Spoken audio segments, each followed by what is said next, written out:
اختار الكلمه الاصح. بتزعل ولا بتغير ولا بتتضايق لما بيعملوا مقارنه بين الكره المصريه والكره المغربيه؟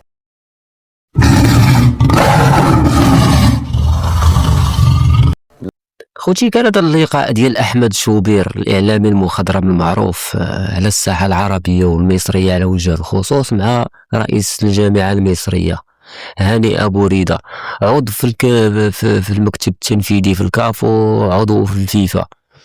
وطرح عليه بزاف ديال الأسئلة اللي شوية هي محرجة بالنسبة لأبو ريدة، ولكن جاوب بواحد السلاسة وجاوب بواحد اللباقة وواحد الهدوء وواحد الفخر بالإنجازات ديال المغرب والألقاب اللي ولا كيحصد على المغرب على الصعيد القاري وعلى الصعيد العالمي في جميع الفئات، والوصول ديالو للمراحل المتقدمة ومنافسة ديال الكرة العالمية. وكيفاش كيجاري المقابلات ديالو، كيفاش كيسير المنظومة الكروية عنده في المغرب من حيث التكوين، من حيث التأهيل، من حيث التجنيس، من حيث البحث عن المواهب. وكانت الأجوبة ديالو ما شاء الله صادمة، ماشي صادمة هي ما تشوف بالنسبة للمصريين حنا كنعرفوهم كيفاش دايرين. إلا غتقول لي أكثر شعب غيبغي لك الخير غادي نقول لك مصر، عندنا بهم واحد العلاقة زوينة.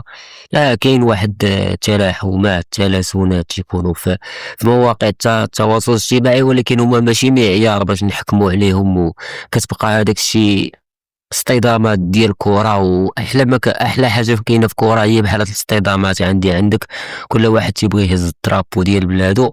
وقال لي بلي المغرب خدم على راسو ويستاهل المستوى وكيعجبو الحال بان المغرب ولا كيمثل افريقيا في محافل العالميه، وكيعرف كيفاش يجاري المقابلات ديالو مع اكبر المنتخبات في العالم، وكيعرف كيفاش يسيطر وكيعرف كيفاش يدافع وكيعرف كيفاش يجيب القاب.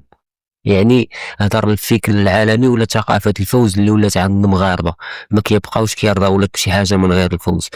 خوتي، كان هذا هو الفيديو المحتوى ديال اليوم. شكرا بزاف على المتابعة، تلاقاو فيديو اخر ان شاء الله.